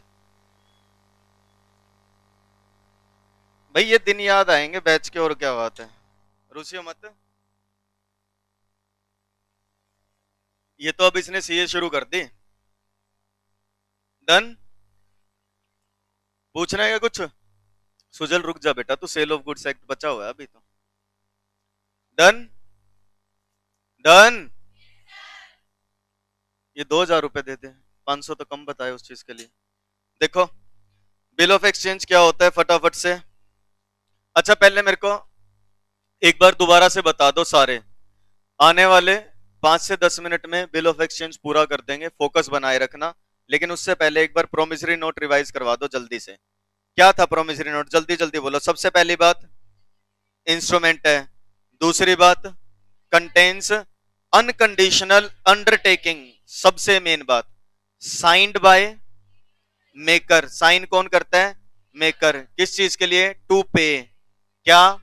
certain sum of money after certain time, लिख सकते हो कोई दिक्कत नहीं है, टू अ सर्टेन पर्सन और बियरर। बाद में क्या बोला, सेक्शन 31 ने क्या कहा है, बियरर के लिए सिर्फ और सिर्फ आरबीआई या सेंट्रल गवर्नमेंट ही बना सकता है। डन। और कुछ था? क्या क्या था और बताओ? राइटिंग में होना चाहिए, और बताओ? साइंड होना चाहिए, हो गया। और certain time, certain person, certain sum of money. Done. Event की हैपनिंग नॉन हैपनिंग पे डिपेंड ना करता हो और स्टाम्प होना चाहिए। ये सारी बातें थी। Okay okay. अब सुनिएगा, यहां पे अपन ने ये प्रोमिसरी नोट बनाया था। सेक्शन 4 कहता है ऐसे। अब बता दो फटाफट से, सेक्शन बोलो जल्दी से। सेक्शन अब कौन सा पढ़ेंगे बेटा? 5। सेक्शन 5 किस चीज का? Bills of exchange. भाई अब ध्यान से सुन लेना, छोटा सा चेंज है बस इसमें। एक पार्टी, दो पार्टी, ये इसको गुड्स सप्लाई कर रहा है। क्या दे रहा है? गुड्स। और इसने इसके बदले में क्या देने हैं जी? पैसे। बस फर्क क्या होता है बिल ऑफ एक्सचेंज में? फर्क ये होता है, ये बनाएगा, ये तैयार करेगा इसको। तो जो तैयार करता है वो कौन होता है? ड्रोवर। यहां पे मेकर नहीं बोल लेंगे, मेकर तो खुद वादा कर देता है। ये कौन है जी? ड्रोवर। और ये जो जिसको सौंपता है साइन करने के लिए वो कौन है? ड्रॉई। इसमें ये लिखेगा लेट्स एज्यूम इसका नाम ए है, इसका नाम बी है, और पैसे इसको मिलने हैं, जो कौन है? सी। जिसको पैसे मिलते हैं वो कौन होता है? पेई। बस फर्क इतना सा बेटा, ये ऐसे लिखेगा आई, ये लिख रहा है मिस्टर क्या? ए नहीं बी, क्योंकि ये उससे साइन करवाएगा। आई मिस्टर बी, ठीक है जी, ऐसे लिख दे सीधा। या फिर अगर आपको कंफ्यूजन लग रही है तो पता है ये क्या लिख सकता है? ऐसे, I order mister B to pay certain sum of money to mister C. Order दे रहा हूं मैं तेरे को, और इसको पता है ये दे देगा, बोला ले साइन कर, और ये इसके पास आएगा, ये इसे एक्सेप्ट कर लेगा। जो एक्सेप्ट करे वो ड्रॉई। और पैसे किसको मिलने हैं? सी को, थर्ड पर्सन को, पेई को। Bill of exchange is an instrument जिसमें in which a person gives an unconditional order to pay a certain sum of money to another person. Sir mister A mister B को कह रहे हैं तू mister सी को पैसे दे दियो, क्या यही है बिल ऑफ एक्सचेंज? जी हां, यही है बिल ऑफ एक्सचेंज। सर ऐसा हो सकता है कि वो मिस्टर सी का नाम ना लिखे, वो खुद का ही नाम लिख दे। हाँ हो सकता है, कुछ गलत नहीं है इस चीज में। तो सर फिर ये तो दो पार्टी नहीं होगी? हाँ होगी। तो सर ये तो प्रोमिसरी नोट नहीं है। वैसे तो वही है जिसमें एक पर्सन ने वादा किया दूसरे को, बस फर्क क्या है? प्रोमिसरी नोट होता तो ये खुद लिखता आई प्रोमिस टू पे, लेकिन ये बिल ऑफ एक्सचेंज है तो ए ने लिखा है I order mister B to pay a sum of money to mister C, या खुद का नाम लिख दे। बिल ऑफ एक्सचेंज में तीन ही पार्टी होती हैं, इतनी सी कहानी थी। फोकस बना लेना, मैं पहले बता रहा हूं, 5 मिनट भी नहीं लगने। अ bill of exchange is an instrument in writing, same है या नहीं है बता दो। कंटेनिंग एन अनकंडीशनल, देखो ऊपर पढ़ो क्या लिखा था, अ promissory note is an instrument in writing. नीचे भी क्या लिखा है? अ bill of exchange is an instrument in writing, same है। ऊपर क्या लिखा था? कंटेनिंग एन, नीचे भी क्या लिखा है? ये रहा कंटेनिंग एन। बस फर्क पता है क्या है? ऊपर क्या था? कंटेनिंग एन अनकंडीशनल अंडरटेकिंग, ये देखो अब क्या आ गया? बस अनकंडीशनल ऑर्डर, इतना ही फर्क है। ऊपर प्रोमिस था, अंडरटेकिंग थी, यहां पे क्या है? Unconditional order. Signed by the maker, लिख रहे हैं समझाने के लिए, directing a certain person to pay a certain sum of money only to, या to the order of a certain person और to the bearer of instrument. सब कुछ सेम है सेक्शन 4 और 5, फर्क सिर्फ इतना है उसमें अनकंडीशनल अंडरटेकिंग है, तो मतलब साइन करने वाला खुद कह रहा है, इसमें साइन करने वाला किसी और को ऑर्डर दे रहा है। क्या हुआ? नहीं आया समझ? ठीक है भाई, सीधी सी बात है। अगर मैं ये लिखूं आई प्रोमिस टू पे निधीश गोयल, मैं प्रोमिसरी नोट बना रहा हूं, I order Sujal to pay mister Nidheesh, ये बिल ऑफ एक्सचेंज है, इतनी सी बात है। मिस्टर ए ड्रोवर बनाने वाला भोपाल में, 4 मंथ आफ्टर डेट, सेम वही बात, इस तारीख से 4 महीने बाद मिस्टर बी को दे देना पेई, सम कितना? 10,000 का। और ये बोल किसको रहा है? सी को, ले सी साइन कर, और ये खुद के साइन कर रहा है। ये है बिल ऑफ एक्सचेंज। वहां पे कितनी पार्टीज थी? दो। यहां पे कितनी पार्टीज? तीन। पहली ड्रोवर, दूसरी ड्रोई, तीसरी पेई। आई बात समझ में? ऑनलाइन वाले रिप्लाई करो। ड्रोवर कौन? द मेकर, जो बना रहा है। ड्रोई कौन? द पर्सन, जिसको बोला है। ठीक है जी, the person directed by the drawer to pay, जिसने पैसे देने हैं, ऐसे लिख लो, जो एक्सेप्ट करता है। ही is the person on whom the bill is drawn and on acceptance of the bill he is called an acceptor and is liable for the payment of the bill. और इसी की लायबिलिटी प्राइमरी और conditional होती है। Primary और unconditional मतलब मैंने ये बोला, I order mister Sujal to pay a sum of rupee to 500। किसको? टू निधीश। मैं ड्रोवर हूं, ये कौन है? ड्रोई। लाइबिलिटी पहली किसकी है? इसी की है, ये पे करेगा, इसकी लाइबिलिटी है। कल को ये ना करे तो मेरे तक बात आएगी। बनाया तो मैंने ही था, लेकिन लाइबिलिटी किसकी है? प्राइमरी और पहली इसकी है। एंड पे जिसका नाम इंस्ट्रूमेंट में लिखा है, जिसको मिस्टर भौमिक को, या टू द ऑर्डर और ऑफ मिस्टर भौमिक, जिसको पैसे मिलेंगे, वो पे ही होता है। सर इसके फीचर क्या है? राइटिंग में एक्सप्रेस ऑर्डर होता है, डेफिनाइट अनकंडीशनल होता है, साइन करने होते हैं। डन। ड्रोवर ड्रोई पेई सर्टेन होने चाहिए, और जरूरी नहीं है तीनों पार्टी सेम हो, डिफरेंट हो। क्यों? क्योंकि ड्रोवर और पेई सेम हो सकते हैं। लाइक ड्रोवर ड्रोई पेई, इसकी जगह ये हो सकता है, ये दोनों सेम नहीं हो सकते। ऐसे बोल दूं क्या? I order mister Sujal to pay mister Sujal, I order mister Sujal to pay Abhishek Goyal, मैं खुद ही बोल रहा हूं ये चीज, ये हो सकता है। तो कह रहे जरूरी नहीं है कि तीनों पार्टी अलग हो, पर कम से कम दो तो होनी चाहिए। One can play the role of two, एक व्यक्ति दो का रोल प्ले कर सकता है। यानी कि ड्रोवर पेई हो सकता है, अलाउड है। ड्रोई पेई नहीं हो सकता, नॉट अलाउड। सर ड्रोवर और ड्रोई सेम हो सकता है? ऐसे हो सकता है, आई अभिषेक Goyal promise to pay Sujal, मैं ड्रोवर और मैं ड्रोई और ये पेई। ड्रोवर और ड्रोई सेम हो सकता है? कर दो, प्रोमिसरी नोट नहीं हो गया फिर ये? समझे? कंफ्यूजन तो नहीं है इसमें कोई? ड्रोवर जो लिखवा रहा है, जो वादा करवा रहा है, वो ड्रोवर है। जो कर रहा है वो ड्रोई है। वादा करने वाला और जो वादा करवा रहा है सेम, तो वो तो प्रोमिस ही हो गया भाई। तो सिंपल सी बात है, सिर्फ इसमें ड्रोवर और पेई सेम हो सकते हैं, और कोई रूल नहीं बचता। डन। अच्छा एक बात बताना, प्रोमिसरी नोट में क्या पढ़ा था? पेबल टू बियरर, यही पढ़ा था ना? Payable to bearer can be made only by RBI. Bill of exchange में भी एक लाइन आती है, but there must be two distinct person, ये तो वो लिखा है, वही आ गया, as per section 31 of RBI act 1934। A bill of exchange cannot be made payable to bearer on demand। Important है, उसमें सिर्फ क्या था? Payable to bearer. इसमें क्या आ गया? Payable to bearer on demand. मैं बता रहा हूं, बालक गलती कराते हैं, payable to bearer on demand नहीं हो सकता bill of exchange. Bill of exchange कभी भी ऐसा मत बनाना जो payable to bearer on demand हो। तो sir payable to bearer at a certain date, at a certain time, वो अलाउड है। I order mister Sujal to pay Shenu, ठीक है जी, ये क्या है? ऑर्डर पे, ऑर्डर दे रहा हूं, और ऑर्डर इंस्ट्रूमेंट है क्योंकि शेनू का नाम लिख दिया। मैं कह रहा हूं I order mister Sujal to pay a sum of 500 to the bearer of instrument on 31 मई।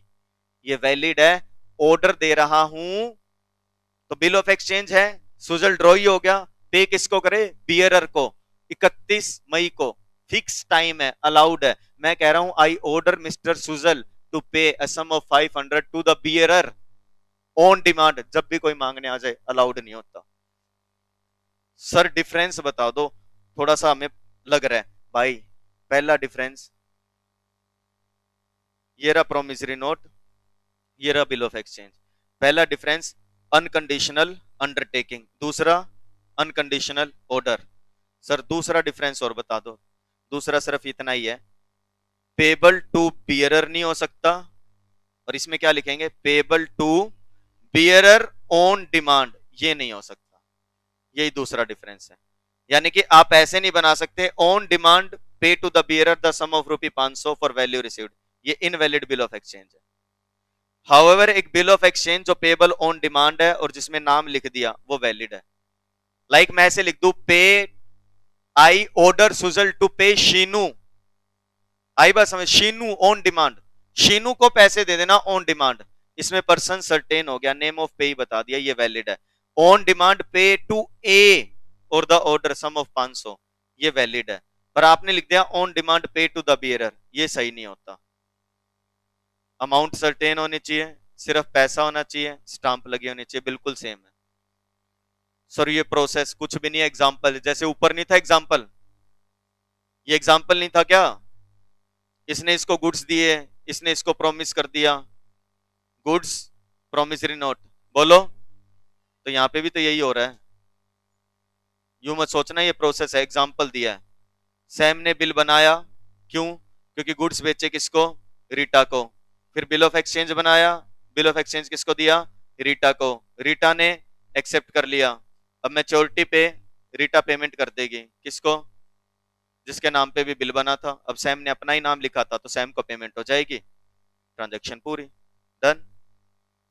यहां समझा रहे हैं कि ऊपर वाले चित्र में सेलर पहले गुड्स बेचता है बायर या कस्टमर को, फिर बिल ऑफ एक्सचेंज बनाता है, बिल ऑफ एक्सचेंज बायर को देता है, बायर एक्सेप्ट कर लेता है बिना कंडीशन के, मैच्योरिटी डेट पे बायर पैसे दे देता है, पेई को पैसे मिल जाते हैं। पेई ड्रॉवर भी हो सकता है, थर्ड पार्टी भी हो सकती है। Important line.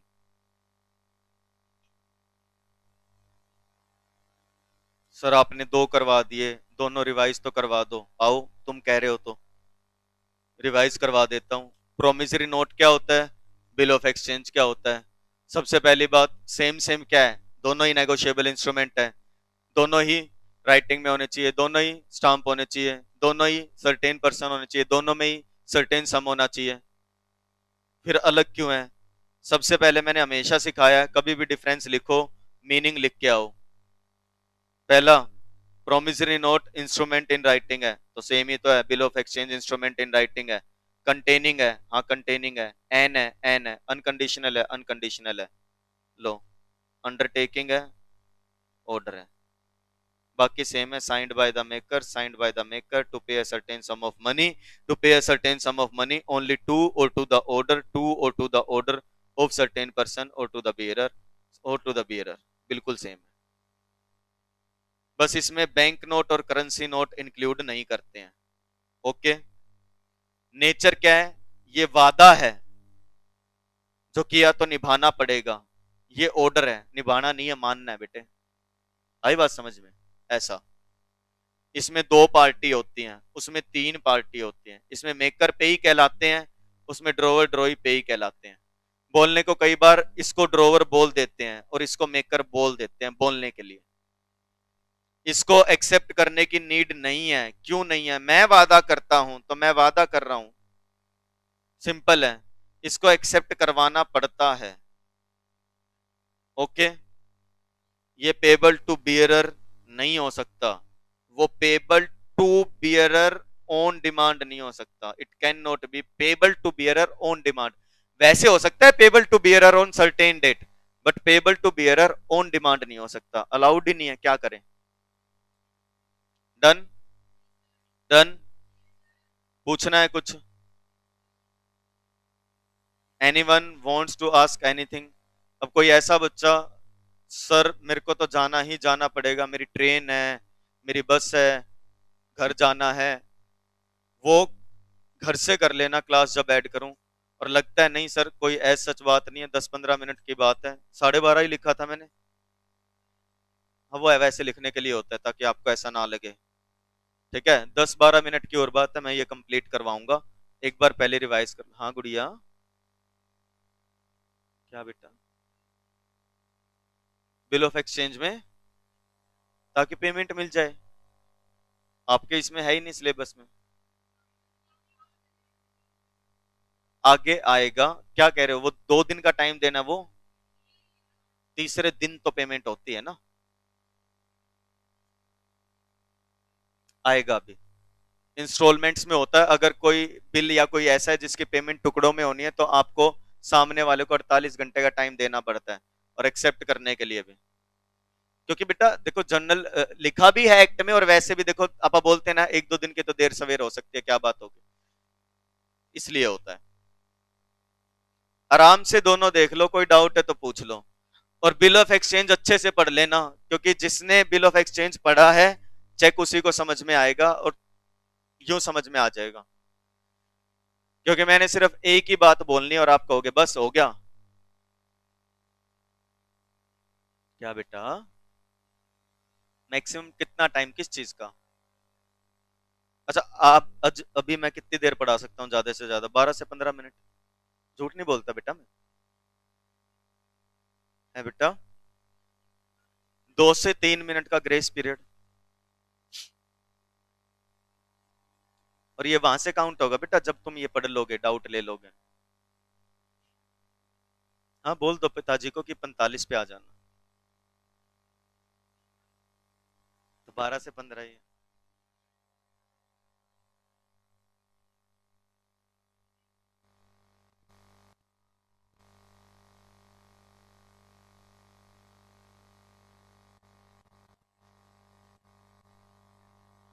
किसी को ऐसा तो नहीं लग रहा हो बहुत ही ज्यादा हो गया ये तो? नॉर्मली है। Order bearer, mere delivery, endorsement delivery, promissory note, bill of exchange और चेक।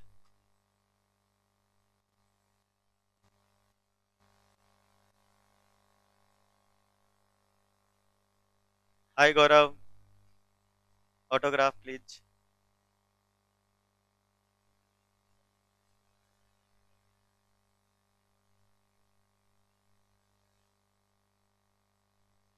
ललिता और बेबी आप लोग क्या बात करते रहते हो बेटा?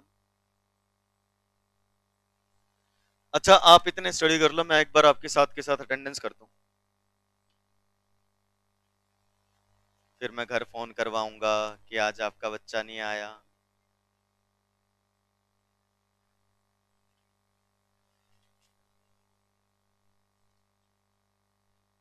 यहां तक पढ़ लिया क्या?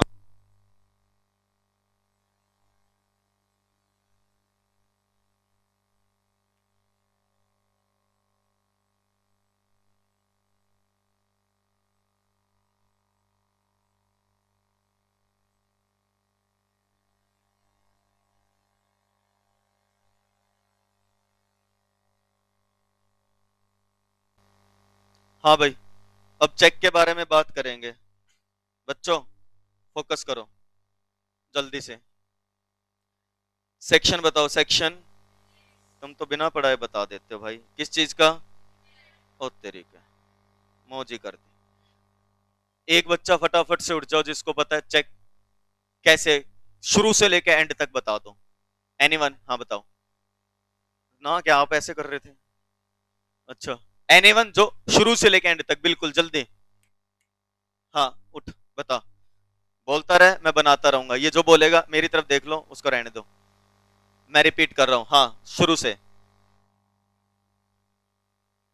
लेना नहीं है, देना है। शुरू से बिल्कुल। हाँ। अरे बनाऊं क्या? शुरू से, बिल्कुल शुरू से बताओ। बॉक्स।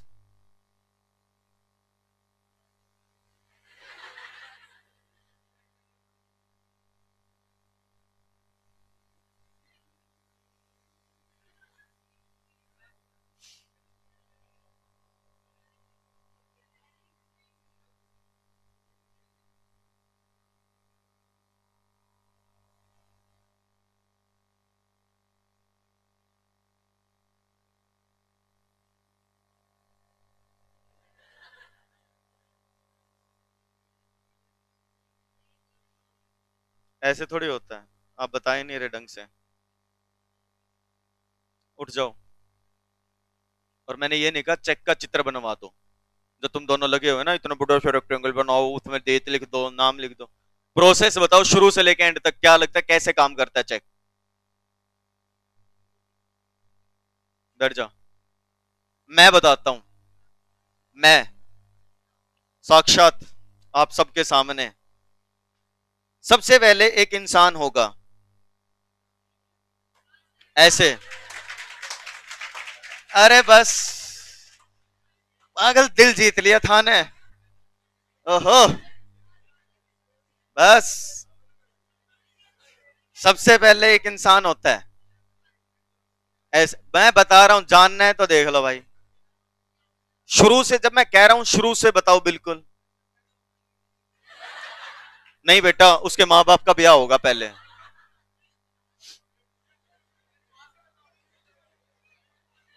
12 मिनट की क्लास है, चेक का प्रोसेस समझा सकता हूं मैं तेरे को। साइंस क्लास नहीं चल रही यहां। शुरू से बताओ।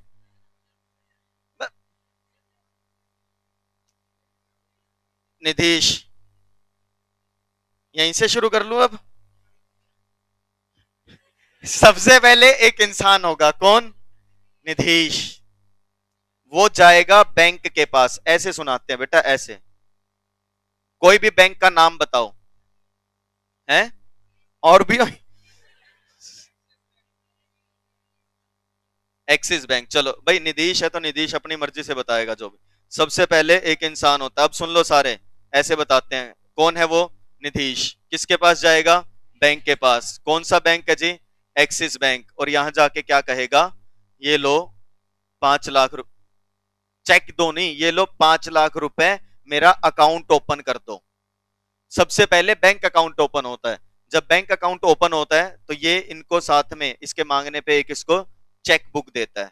उस चेक बुक में काफी सारे चेक होते हैं। ये चेक, इसने 5 लाख रुपए जमा करवा दिए। अब ये चेक, चेक एक इंस्ट्रूमेंट है जिसमें एक पर्सन लिखता है पे टू। अब इसने क्या लिखा? सुजल। सुजल को दे दो कितने? वैसे तो ऐसे लिखा होता है, पे रुपी 2 लाख टू सुजल। कितने? 2 लाख। और ये इस पे अपने साइन करेगा और किसको सौंप देगा? सुजल को। ये दूसरा इंसान है, ठीक है जी। कौन? सुजल। अब आगे क्या होगा? सुजल जाएगा बैंक में, है? नहीं, सुजल जाएगा अपने बैंक में, जिस बैंक में इसका खाता है। ठीक है जी। कौन सा बैंक? HDFC bank. ठीक है जी। ये भाई ने बता दिया मेरा HDFC बैंक में अकाउंट है। ये जाके अपने बैंक को क्या करेगा? चेक देगा, ये वाला। अब क्या होगा? नहीं, हाँ, अब HDFC बैंक से चेक कहां जाएगा? एक्सिस बैंक में। और ये बैंक इसको जाके बोलेगा चेक, चेक कर। आई बात समझ में? हाँ, चेक, चेक कर। क्या चेक कर? चेक, चेक कर। चेक क्या करेगा? साइन सही है क्या? खाते में रुपए है क्या? अगर सब कुछ ओके हुआ तो एक्सिस बैंक HDFC बैंक को कितने रुपए दे देगा? 2 लाख। इसके खाते में कितने रह जाएंगे? 3 लाख। और HDFC बैंक अब इसके बैंक अकाउंट में डाल देगा। इसके अकाउंट में कितने? 2 लाख। ये चेक की प्रोसेस होती है, ऐसे चेक काम करता है। डन। एक बैंक, दो बैंक, चेक बनाने वाला, चेक जिसको दिया गया वो। मेरा सवाल जवाब दे दो, ड्रोवर ड्रोई पेई कौन है?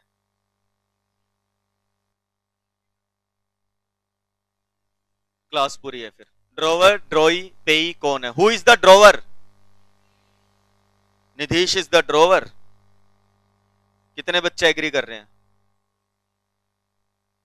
बोल ले तो 10 जने, 50 जने, और हाथ ठा रहे 2 जने। निधीश ड्रोवर है, इस पे डिसएग्री कौन करता है? डिसएग्री। तो फिर कौन है ड्रोवर? तुम बता, शक्तिमान नहीं बनना। कौन है बताओ? एक्सिस बैंक है ड्रोवर, ये कह रहे हैं। कोई और तीसरा ऑप्शन? सुजल। कौन सा bank? HDFC bank. Axis bank drawer है, हाथ उठा लो कितने बच्चे कह रहे हैं। जल्दी करो, लेट मत करो। ओके, लगभग 20% बच्चे कह रहे हैं। जो बच्चे कह रहे हैं निधीश ड्रोवर है वो हाथ उठा लो।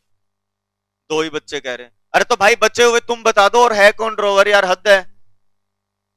सुजल जो कह रहे हैं सुजल है ड्रोवर, एक।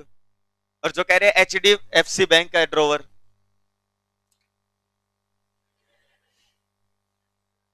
चार ही ऑप्शन होते हैं यार, ऑप्शन ABCD। कोई नहीं है ड्रोवर। सर आप ड्रोवर, आपने बनाई है ये ड्राइंग। मैं समझ गया, भौमिक है ड्रोवर। यार मजाक चल रहा है यार, यहाँ किरण ये लेट करवा रहे, मेरी गलती नहीं है भाई। अब एक तरफ तो होना पड़ेगा ना भाई। कौन है ड्रॉवर? एक्सिस बैंक का ड्रॉवर, ओके। ज्यादातर बच्चे एक्सिस बैंक। ड्रॉई कौन है? कुछ बच्चे कह रहे हैं एचडीएफसी बैंक है ड्रॉई, कुछ बच्चे कह रहे हैं सुजल है ड्रॉई। राइट? राइट? रॉन्ग? पेई कौन है? कुछ बच्चे ड्रॉई कह रहे हैं सुजल को, कुछ कह रहे हैं सुजल पेई है। Let me ask you one thing, who is पेई? पेई कौन होता है? जिसको पैसे मिलते हैं। किसको मिल रहे हैं मेरे भाई पैसे? सुजल को। तो पेई कौन हुआ? सुजल। ड्रॉई कौन होता है? जो पैसे देगा। तो कौन होता है? जो एक्सेप्ट करता है मैं पे कर दूंगा। तो जो बच्चे कह रहे थे सुजल सुजल है जी ड्रॉई, सुजल कैसे हो सकता है ड्रॉई? सुजल खुद ही खुद को पैसे देगा, तो सुजल तो हो नहीं सकता ड्रॉई। ड्रॉई की डेफिनेशन क्या है? हु एक्सेप्ट टू पे, मैं पे कर दूंगा। एचडीएफसी बैंक, एचडीएफसी बैंक ने कब एक्सेप्ट किया मैं पे कर दूंगा? तुम बता दो। जब सुजल ने चेक दिया। भाई एचडीएफसी बैंक तो सिर्फ एक एजेंट है जो सुजल के बिहाफ पे पैसे लेने गया है, कुछ भी नहीं है एचडीएफसी बैंक। ना ड्रोवर, ना ड्रॉई, ना पेई। ड्रोवर कौन है? जो बनाता है। एक्सिस बैंक ने बनाया है चेक। एक्सिस बैंक चेक बना के नीतीश को दे रहा है, नीतीश ले तू एक्सेप्ट कर ले। दिमाग से सब फालतू बात निकाल दो। भाई नीतीश है ना ड्रोवर, नीतीश बना रहा है, नीतीश बना रहा है चेक। और एक्सिस बैंक ड्रॉ ही है। एक्सिस बैंक को कह रहा है नीतीश, नीतीश ने चेक पे क्या लिखा? पे। पे कर दो। किसको? सुजल को। कितने? 2 लाख। किसको कह रहा है ये बात? एक्सिस बैंक को कह रहा है कि एक्सिस बैंक पे कर दो। ये रहा, ऐसा दिखता है चेक। किसी ने चेक नहीं देखा हो सकता है किसी के जीवन में चेक ना हो। नहीं कोई बड़ी बात नहीं है भाई, नहीं होता। इस तरीके से पे पीच लेन नाम है कंपनी का, ₹5,000 ओनली। और ऑर्डर लिखा होता है इनको, या जिसको ऑर्डर दे रहे हैं 5,000। किसको किसको कह रहे हैं ये पता है? एसबीआई बैंक को कह रहे हैं। चेक में ड्रॉवर अपने बैंक को कहता है कि पे कर देना पैसे इसको, और एसबीआई बैंक, एक्सिस बैंक क्या कह रहा है? हम पैसे दे देंगे, अगर आपके खाते में है तो हम पैसे दे देंगे। जिस दिन चेक बुक दी है ना, जिस दिन चेक बुक दी है बैंक ने उसी दिन सारे चेक एक्सेप्ट करके दे दिए ऑलरेडी। सारे चेक ऑलरेडी एक्सेप्ट हैं। ड्रॉई कौन होता है? हमेशा वो बैंक जिसमें आपका खाता है, बैंकर। और बैंकर एक्सेप्ट कर लेता है सारे चेक, हम पे करेंगे। आप चेक बनाते रहो, हम पे करेंगे। और जिसको तुम चेक देते हो वो पे ही है, सुजल पे ही है। एचडीएफसी बैंक तो एजेंट है जो सुजल के बिहाफ पे इस चेक को लेके जा रहा है, क्लियर करवा रहा है। यानी कि चेक क्या है? सुन लो, व्हाट इज चेक? बिल्कुल आसान है। Cheque is A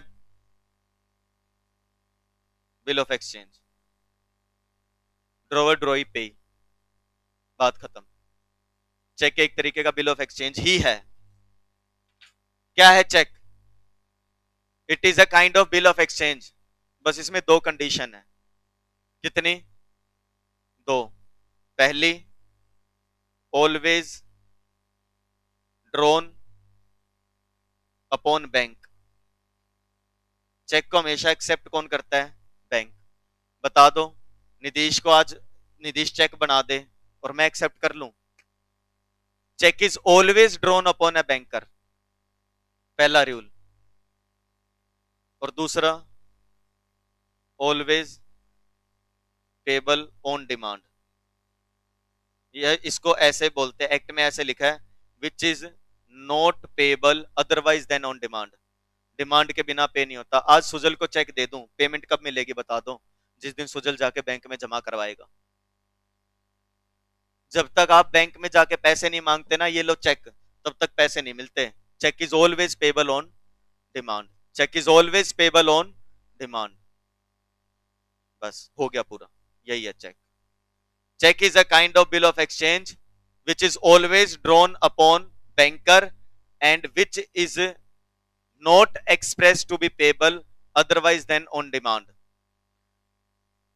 Check is a bill of exchange drawn on a specified banker and not expressed to be payable otherwise than on demand.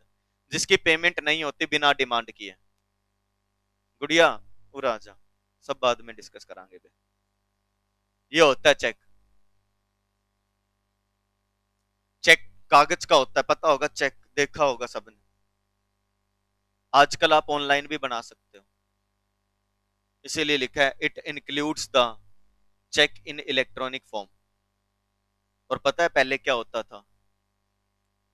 Sujal जब बैंक में चेक देता था ना, तो बैंक के कर्मचारी जाते थे लेके चेक, और बीच में एक रोल आ गया था क्लियरिंग हाउस का, पढ़ा भी होगा. लेकिन बाद में धीरे धीरे पता है क्या हो गया? क्या ये चेक लेके जाने हैं, कोई इकट्ठा करेगा जाएगा? स्कैनर रखा है इनके पास, स्कैन कर देते हैं चेक को और सीधी फोटो जाती है चेक की, चित्र जाता है. यानी कि चेक यहां से तो फिजिकल चला, फिजिकल फिजिकल फिजिकल, बीच में कन्वर्ट हो गया किसमें? इलेक्ट्रॉनिक में. तो cheque includes the electronic image of truncated cheque. Sir truncated cheque क्या होता है? ट्रंकेटेड चेक का मतलब होता है वो चेक जो ट्रंकेटेड हो गया क्लियरिंग साइकिल में, मतलब कन्वर्ट हो गया डिजिटल में, आइदर बाय क्लियरिंग हाउस और बाय द बैंक. बैंक ने कन्वर्ट कर दिया. कौन से बैंक ने? पेइंग बैंक, एक्सिस बैंक ने कर दिया कन्वर्ट, या रिसीविंग पेमेंट, या एचडीएफसी बैंक ने. इमीडिएटली जब उसकी इलेक्ट्रॉनिक इमेज बना दी, यानी कि सब्स्टिट्यूट कर दिया, अब फिजिकल मूवमेंट नहीं होगी चेक की, अब चेक कन्वर्ट हो गया, वो मूव करेगा. तो चेक का मतलब क्या है? चेक का मतलब है cheque is a bill of exchange always drawn upon a specified banker. दुनिया में कोई और चेक नहीं बना के देता. बता दो किसी ने चेक बुक दी होता आज तक बैंक के अलावा? तो always drawn upon a specified banker and not payable, payment नहीं होती अदरवाइज देन ऑन डिमांड, जब तक कोई डिमांड ना कर ले. एंड इट इंक्लूड्स, दो चीजें इंक्लूड होती है इसमें, ट्रंकेटेड चेक और cheque in electronic form. Cheque एक तरीके का बिल ऑफ एक्सचेंज है drawn upon specified banker and payable on demand. Payable on demand का मतलब क्या होता है सर? पेबल ऑन डिमांड का मतलब है इसकी पेमेंट सिर्फ तब होगी whenever holder chooses present it to the drawee, जब होल्डर चूज करेगा, वरना नहीं होगी पेमेंट. सर बैंक कौन होता है? बैंकर कौन होता है? बैंकर भाई कोई भी बैंकर या post office saving bank. Sir truncated check तो बता दिया, जो क्लियरिंग प्रोसेस के दौरान कन्वर्ट हो गया. इलेक्ट्रॉनिक चेक और बता दो प्लीज. इलेक्ट्रॉनिक चेक तो वही है बेटा जो शुरू में ही इलेक्ट्रॉनिक फॉर्म में बना है. It means a check drawn in electronic form. कैसे? बाय यूजिंग, ये वर्ड याद हो तो कर लेना, कंप्यूटर रिसोर्स, साइन हुए सिक्योर सिस्टम के द्वारा डिजिटल सिग्नेचर से, या बायोमेट्रिक सिग्नेचर, या असिमेट्रिक क्रिप्टो सिस्टम, या इलेक्ट्रॉनिक सिग्नेचर. सर ये भारी भरकम शब्द कहां से आ गए? बेटा ये एक एक्ट से आए हैं. एक एक्ट होता है आईटी एक्ट, उसमें लिखे हैं ये ना. आपको इनका मतलब याद करना, क्योंकि इन सब के मतलब आईटी एक्ट में दिए गए हैं जो आपके सिलेबस में नहीं है. अगर आप सीएस एग्जीक्यूटिव में मेरे पास आते तो मैं ये सारे करवाता आपको आईटी एक्ट के. आई बात समझ में?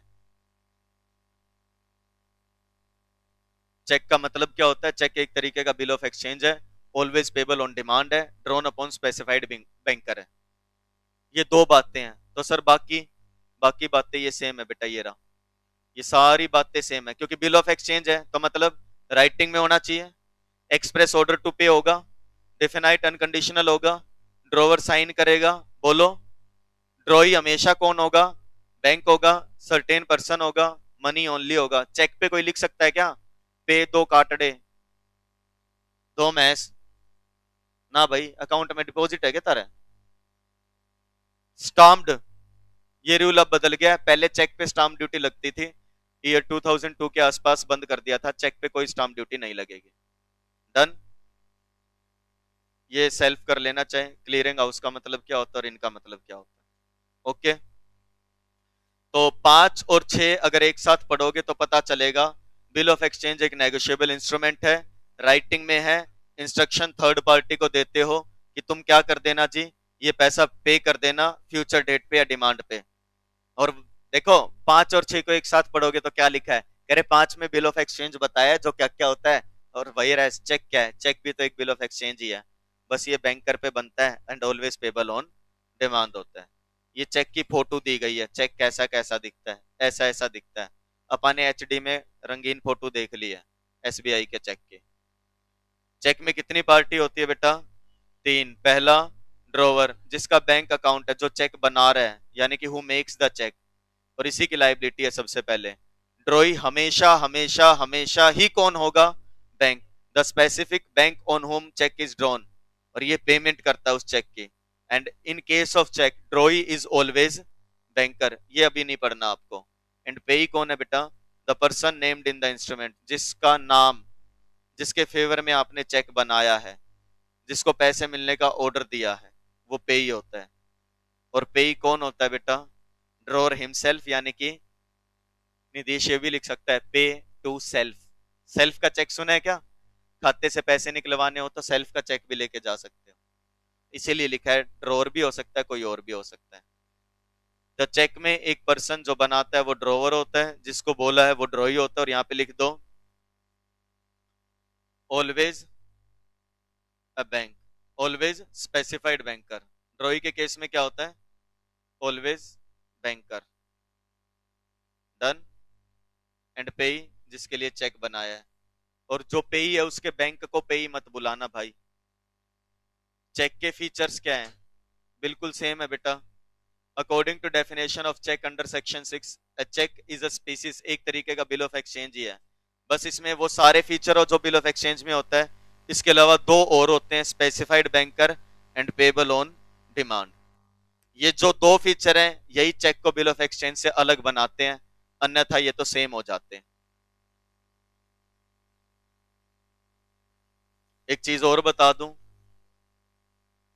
12 पेज अपन ने कर लिए पहले पेज को छोड़ के, और ज्यादा टेंशन मत लेना, इस चैप्टर में ज्यादा काम नहीं है। लगभग 10 पेज ही बचे हैं, ज्यादा नहीं बचे, आधा चैप्टर हो गया है।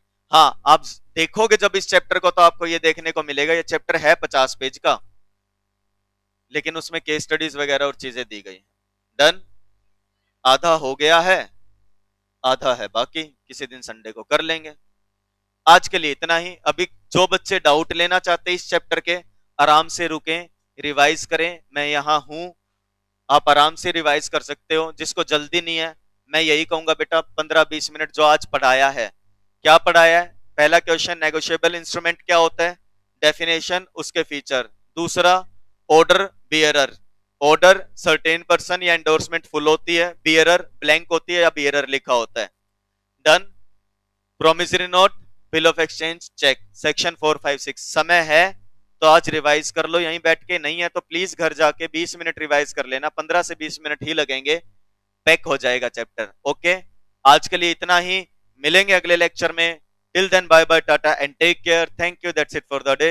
अपना ध्यान रखें, अपने पेरेंट्स का ध्यान रखें और खूब मन लगा करके पढ़ाई करें।